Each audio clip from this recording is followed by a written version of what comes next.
welcome here in Hungary, in Budapest. Thank you, thank you. I'm glad to be back in Budapest, yes.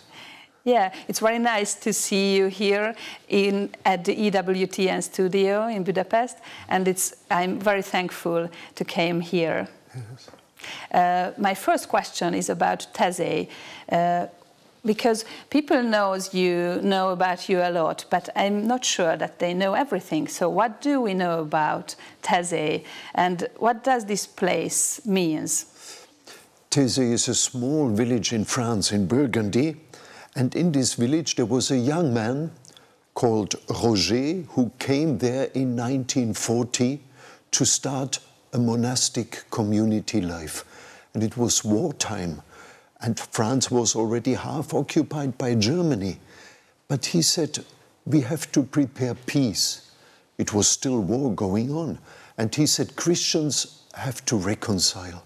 And that is our aim as a community. Now we are about 90 brothers from 30 different countries and from the different continents and from different churches, from different denominations. And we want to anticipate unity because Jesus asked us to be one.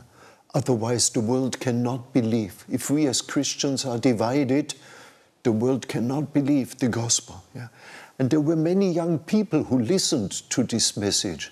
And since the 60s in the last centuries, week after week, we have many young people coming to Taizé for a retreat, for a time of prayer. They stay for 1 week for a spiritual experience. But how did it become to a spiritual center? I mean, in the 40s and 1940s, it was for refugees, first of all, yeah? Yeah, that's true. Because in the beginning, Brother Roger welcomed some refugees, also Jewish people among them, who fled from the occupied zone of France, and they could stay for a moment in the house, and then they continued. And since then, this idea of welcoming people has remained very strong. But it was never planned that young people come in so big numbers. Yeah? In the summer we can have 2,000 or 3,000 young people for 1 week. No. And they started to come, but we don't know really why. And it continues now, generation after generation. These young people are coming. And we want to listen to them, to accompany them. And that's why we also travel and have youth meetings in other places in the world. Mm-hmm. Just before that, is that what was the way you went to Taizé the first time as a young people? Yes, yes. I was very young, 16. Oh. And I came with my priest, or the priest of my parish, to Taizé with a group. And I was very touched by 2 things. First, the prayer, the common prayer. I didn't understand French, so I could not understand very much. But there was a long moment of silence in the prayer. After the Bible reading, that was in different languages, there was silence. And this was so new for me and so beautiful, that there is not immediately somebody who explains to you what you have to understand in this text. But you listen to this text, to the word of Jesus, the word of God, and you can think and meditate on it. And the singing was wonderful. And the other thing that impressed me very much was the international communion. For the first time I spoke with somebody from Africa. For a longer time, yes, and with somebody from Vietnam. It was in 1970. I came for the first time there, and it was the time of war in Vietnam. And I could meet somebody from this country who told me about this. So I understood that the church is beautiful. The church brings people together from very different backgrounds and can be a ferment of peace in the world. How did you stay, or you went back? Oh, I went back to Stuttgart, where I come from, and something changed in my life in Stuttgart, yes, because I also met Italians in Taizé, and in Stuttgart, many Italians were living at that time. They came to work, to find work. And so we contacted the Italians and the Italian parish, and we had beautiful moments together. Yes? So my horizon opened for the church, and to discover that church is international also in this city. And then I went back to Taizé for several visits, and after my high school I went back for 1 year, and then I decided to stay there. And since then you are there? Since then I'm there, since 1974. Oh wow. Yes. But you are not spending so many times there because you travel in the world, right? Or yes, it's true. Yes, very quickly when I came there, we started what we call the pilgrimage of trust, and we leave Taizé and we go to different cities to have prayer meetings and bringing people together from different backgrounds. To create links and reconciliation. And on this pilgrimage of trust, we always have a European meeting at the end of the year. And we had several meetings like this in Hungary. The first meeting was in 1989, in May. In May, it was still communist time, the end of communist time. And it was the first East-West meeting we could have in Europe, and it was a historical moment. And then later we had 2 European meetings with many young people from all over Europe in Budapest. Why? The first meeting was in Pécs. Yes. Why in Pécs, or why in Hungary? Because Hungary at that time, in 88, we wondered, where can we have now a meeting to bring young people together from Eastern and Western Europe? We had a smaller meeting in Ljubljana, in Slovenia first. But then we said, Hungary is becoming more open now, and we can try in Hungary, yes. I can say that Brother Roger was invited already in 83 to Pannonhalma, where there should have been a big youth meeting, but at the last moment, the government at that time was forbidding this meeting, and Brother Roger only came as a tourist to Budapest and prayed in different churches. But then in 88, the Bishop of Pécs, Cserháti, he said, I will ask the government and I want that Taizé comes to Pécs. And that's why we came to Pécs. I see. It's quite exciting. Very. And after that, there were 2 meetings in Budapest. Yes. When did you come back? I came back for the 2 meetings, to prepare the 2 meetings, one in the beginning of the 90s and the other one 10 years later. And at that time, we were very well welcomed here in Budapest, yes. Yeah, I remember that. Yes. Yeah. Because it was families who opened their doors to welcome the young people they did not know. They welcomed foreigners. They welcomed foreigners in their homes for 5 days, not only for a cup of coffee, but for 5 days in their homes. It was a wonderful experience. How many young people is attending on a European meeting? But at that time, when the borders of Europe opened, it was many, many, many coming. It was too many. We were about, in Pécs, we were 15,000, but then in Budapest, we were 60 or 70,000. Oh, my God. Because many people came from countries where before it was not possible to travel. When we had a European meeting in Vienna, at that time, we were 100,000. But many people came because it was a possibility to travel, yes. And we wondered if they came to pray or if they came for a Christian pilgrimage or if they came more as a tourist. And so later the numbers went down a little bit again because it was more really pilgrims who are coming now to these European meetings, but we still continue these European meetings, yes. Why is it at the end of the year? Because between Christmas and New Year, it's a moment when in the whole of Europe there are holidays. And in the summer, in August, there are so many other programs. But at this time, there are not so many programs, and people like very much to come together to start the new year in a different way, in a Christian way also. Yeah. Where is the next one? It will be in Germany, in the eastern part of Germany, in a small town in Rostock. And it will be very interesting, because in this region there are very few Christians. 17% of the population are baptized, Protestants mainly, and some Catholics. So church is not very well known there among the people. But brothers are already there to prepare it. And they say in the population there is a good welcome for this. So we will see what happens. Well, you are part of the synodal journey, as Pope Francis asked you to talk about the opening ceremony of the synodal journey. What is a community in a small town, a small village in France, could do about it? Or what did you do with the synodal journey? Oh, it's first of all a call to us, to the community also, also for us to become more synodal as a community.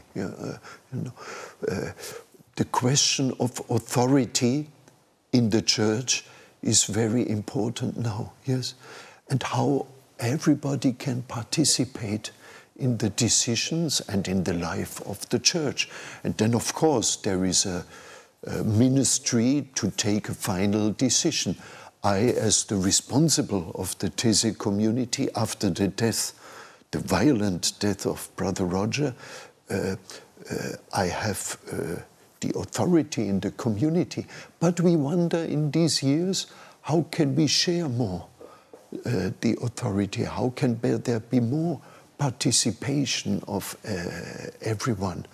And we want to live this in our community, and it's an important question for the whole church.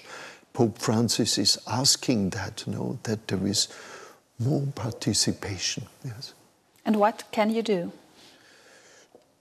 First of all, to speak more together, to listen more to each other, yes, and to dare to speak, to dare to say our ideas, yes, and for those who have authority, like me in the community, to listen really to the brothers, to those who speak very well and who have beautiful ideas, and for those who don't speak so well, but they have the same weight.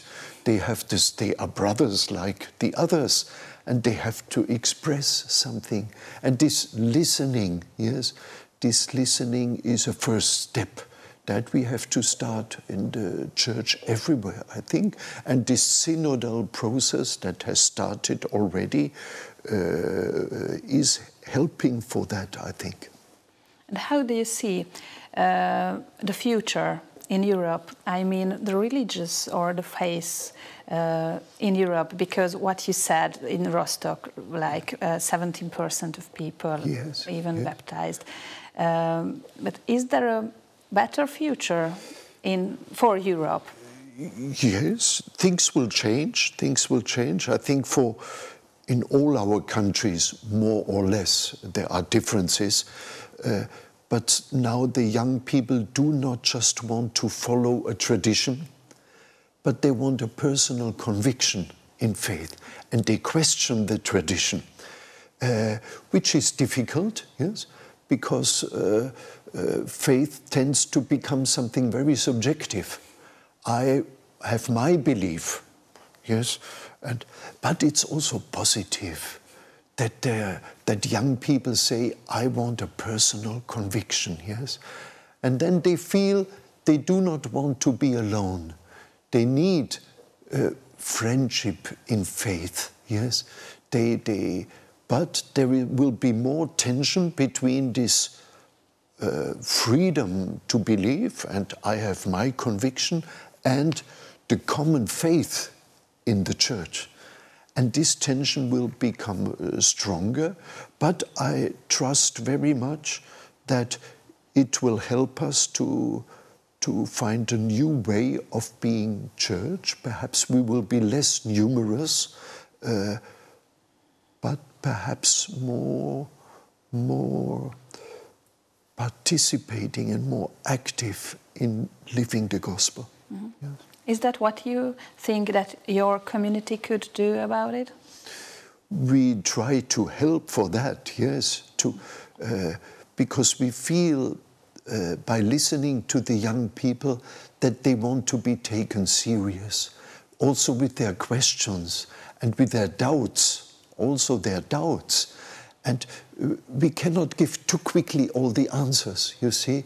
We have to give space and time for doubts and for questioning, and perhaps even for a way that is not straight in faith, but that is a little bit like this and like that. But if they feel, the young people, that we welcome them as they are, and then they also become open to listen to us. Yes? They are looking for friendship, I said, friendship in faith. And in fact, this is like for them a new word for communion, yes, mm-hmm. Being together, coming together. And what do you think about the church? I mean, your community is ecumenis. Yes. But you are Catholic, and yes. Brother Roger was Protestant, yes. and even every young people who goes there, even baptized or not. But what's the place of the church in this situation?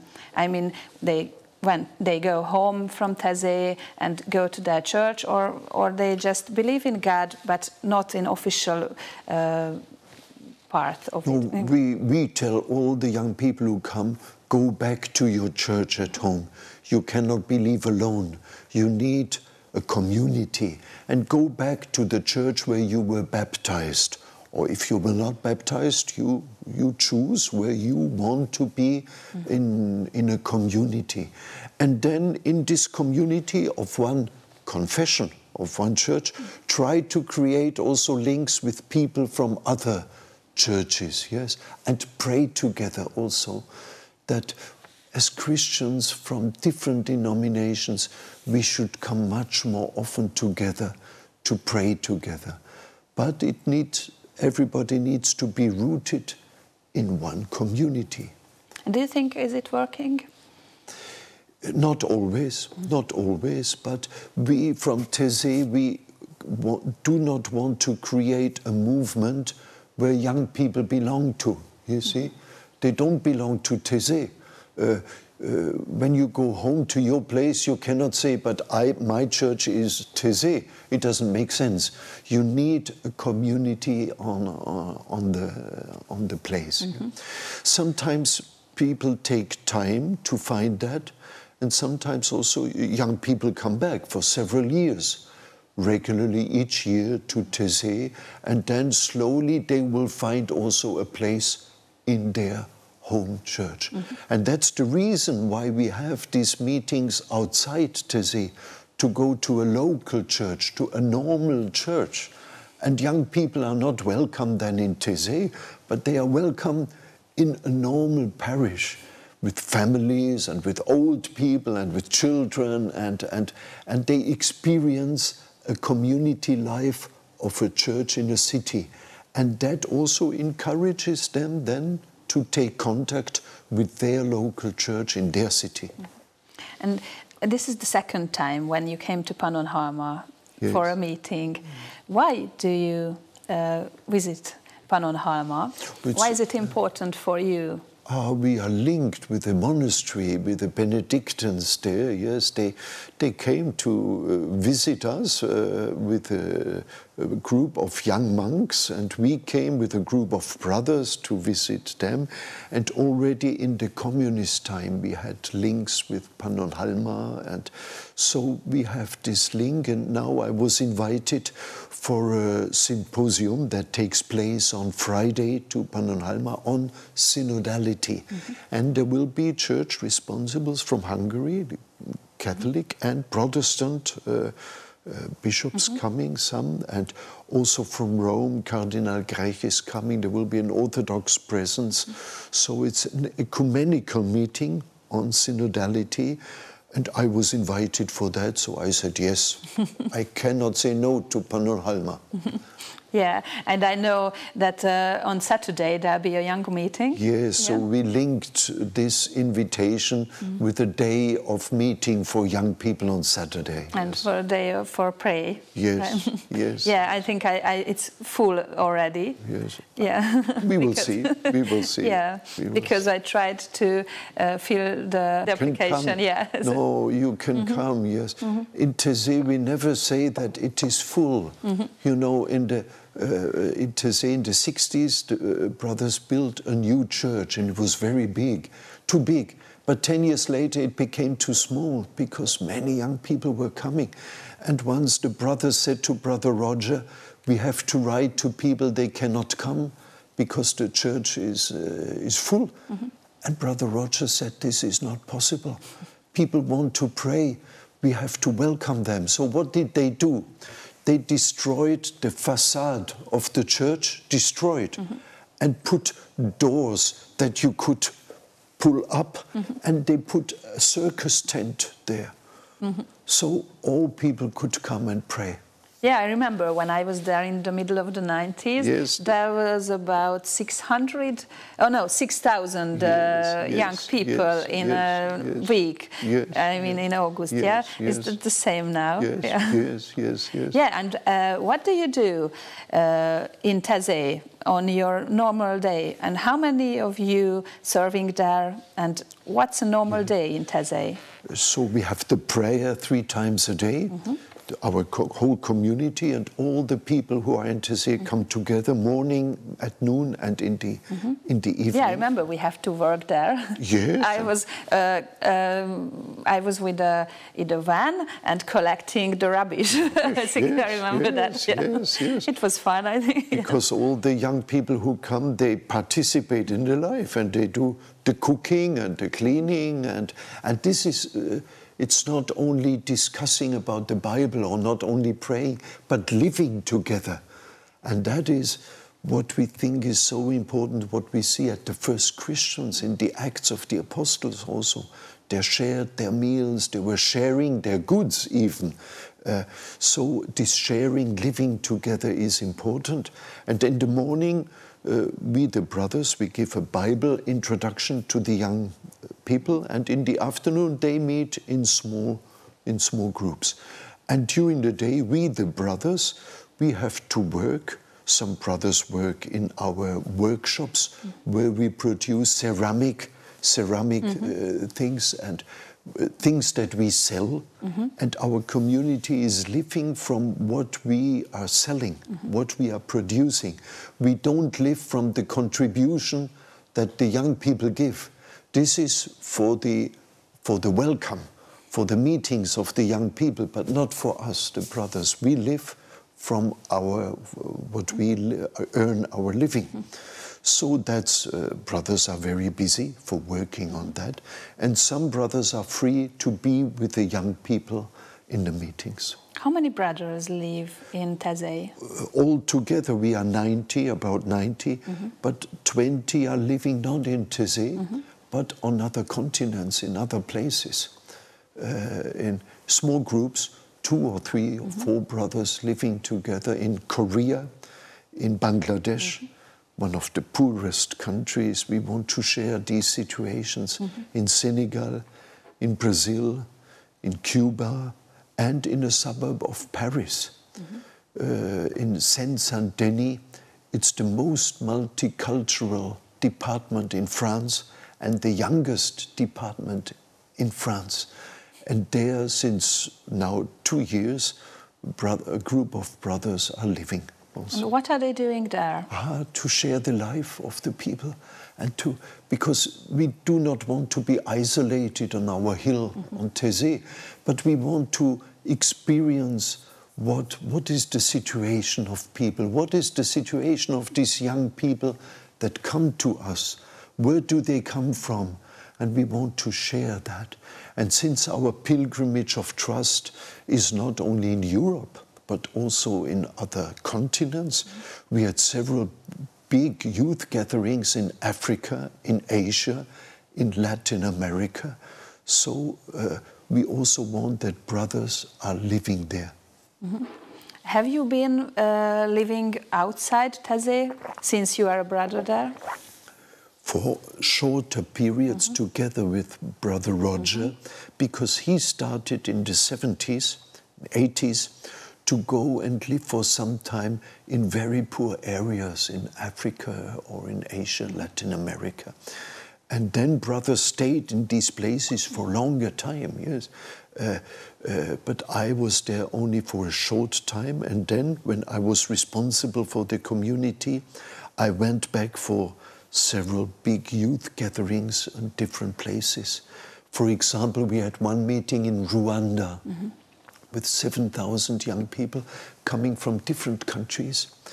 And the two dimensions of these meetings were important, bringing people together from different tribes in Africa, because often there are strong divisions in Rwanda between Hutus and Tutsis, very difficult, and have a meditative prayer. So we started the prayer in Africa with African music, very loud and dancing, and then it became quiet, more meditative. And we had a long moment of silence also with these 7,000 people in Africa, and they were very happy about that. And all the young people were hosted also in families, and sometimes in very poor families who were welcoming. So this is pilgrimage of trust, not only in Europe, but also on the other continents, because we have to open for that. We can receive a lot from Africa, a joy of living, even in very difficult situations. There is a joy of living still. And that is something I learned in Africa. So we are very glad in Taizé to be open to these different, to the different continents. But there are refugees in Europe, from Africa as well, yes. and from other places. Why did you welcome the refugees in Taizé, or how do you welcome it's them? It's a tradition. Brother Roger welcomed already, and we have in our small village where there are 50 inhabitants, there is the family from Vietnam, when there were boat people, refugees from Vietnam, then a family from Sarajevo who had to leave, a family from Rwanda, and now we have two Yazidi mothers with children, and from Ukraine, two mothers who were there. Now they live in the region of Taizé. And we welcomed some refugees from Sudan. And we were afraid first. But we said, they come to France, and we were asked to welcome. But we were afraid, and they were afraid. But we said, we have to do that. And they were coming, and we became friends. It was incredible. It took some time, but we became very deep friends. Yeah? And then there was I can say a short story about that, very difficult event, because one of these young men, died in Taizé. They were Muslim. So the others telephoned to the mother, and the mother said, but he should be buried in France. And we know an imam, and he made the burial in France. But I wanted to go to visit the mother. So I went to Sudan with another brother to visit the mother. And I went there in Khartoum to see her. And it was so difficult. But at the moment, she was crying, of course, yeah. But at the moment, this woman said, God has given him, God has taken him away. May the name of God be blessed. A Muslim woman, Muslim mother, said these words. I never will forget this faith of this Muslim mother. Yes. So, these experiences, we learn a lot, and we receive a lot. And we are very glad that we did that. Now, these refugees that were with us, they became independent. They work very hard to send some money to their families now, and they became independent. But we remain friends. Sometimes you said there is danger there. Even when Brother Roger died, it was a very sad situation, even an unexpected. But he chose you before his death to become the new prior of the community. Yes. What can you do, or what did you do after his death? And what has changed since you became prior? His violent death, I mean, he was killed. During the prayer in the church, a person came with a knife and cut his throat. So he died immediately, yes. And this shocking, yeah. It was a shock for us, but a shock that brought us together. And there was a much stronger unity among us. And I think it was not only psychological, it was a spiritual experience that really God wanted us now to be together, more together as a community. And in fact, it's not I who continue what Brother Roger did, but the whole community. We continue this work, and we are very thankful to God that there was this continuity. Young people continued to come to Taizé like before. And we just continued. And slowly things are changing, yes. Also the young people, it's different now. The world is not anymore the same than 20 years ago. And the church, we spoke about it, is different now. For example, one difference that is very important, Brother Roger said it already to the young people, we are not spiritual masters who teach you. We are not higher than you. He told it to the young people. But the young people always look at us as some people who are better in faith and more spiritual. And it's true, we have a responsibility. But we are human also, and we are on the same level. And I think something like that is changing in the church now, also with all the difficulties that we have with abuses and sexual abuses. And we had to confess in Taizé that this also happened in our community before. Brothers who died, who were accused of that. And that made us coming down from a superior level, and coming down and becoming more humble, being humble, yes, and saying to the young people, yes, we have a responsibility and we want to transmit to you the gospel, but we also need you to correct us and to tell us what is the gospel. You see, it's not anymore just one-way mission. But we also need to be always evangelized. And I think that is an important change for us in Taizé, and perhaps an important change that is happening now in the church. How do you remember Brother Roger? Is that a favorite story with him or more? Oh, many stories, you know. He was so, yes, like when he took us, yes, several brothers, to go, for example, to Haiti. He wanted to go to Haiti, one of the poorest countries where we Europeans have a responsibility for this poverty. And then they have these natural catastrophes. Yeah? And at that time, when we went in the 80s, there was terrible dictatorship still. But Brother Roger wanted to go and live there in a very poor area, yes.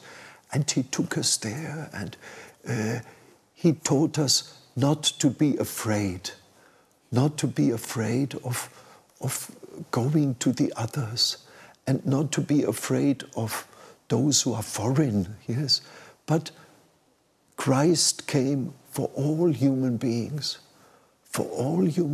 without exception, even for those who believe differently, even for those who are from a very different culture that is strange for me, that is difficult for me.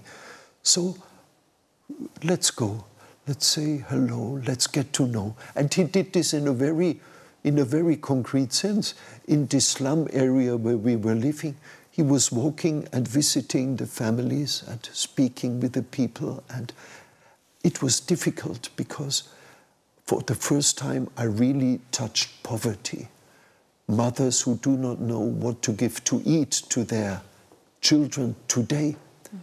But at the same time, they were so happy that somebody came. Even if we could not help materially, but the people were so happy, you come and you be with us. And so I remember Brother Roger having this art and this courage not to be afraid of those who are foreign to us. And there are brothers now who haven't met him. Yes, yes. Young brothers who didn't meet Brother Roger, yes. And we spoke about that now. And we do not speak about the time with Brother Roger like a golden age, you see. I mean, it was unique. He was a unique person and he inspired the whole community, and his inspiration remains alive. We still live from this inspiration. But now there is a new generation of brothers coming, and they also will have to invent, the younger brothers, on the basis of this inspiration, how to live this inspiration in a new world, in a new situation of the church. So the adventure continues. Oh, that's good. Yeah, and tell us about the cross of Taizé. Why is it like this? Yes. It's very special, right? Yes. We, very early, a brother designed an icon of the cross, which has the same form than the cross of Saint Francis. And this cross has become very important because each Friday we have a prayer around the cross. We put the cross horizontal, quite low, and everybody can come and put the forehead on the wood of the cross. And like this we pray with our body. God understands all languages, not only my words and my ideas, but also the body language. Yes, I can open the hands. It's a language that God understands. And I can come to the cross and with this gesture give all my burdens, everything that is too heavy for me, I can give it to Jesus. Because he did not come to tell us what we should do and what we should not do. Yes, also. But he came to carry our burdens on the cross and even to carry our sins. And he wants that we give him everything. And my own suffering and the faults, but also the suffering of other people. And now in this time of war in Ukraine, it has become even more important now that we entrust also this suffering now, war in Europe now, and so many people suffering from it, to entrust it to Jesus and ask him, but remain with us, yes, like the disciples of Emmaus, remain with us, Jesus, yes. So this, and on Saturday, this we have on Friday night, and on Saturday night we always have the light of the resurrection. It goes together. Cross and resurrection we cannot separate.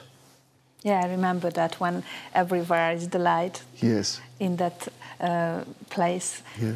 In Taizé. And the Taizé songs, it's a very worldwide known as well. Maybe people don't know, even in Hungary, that this song is from Taizé, but it's very special because we always repeat them. Yes.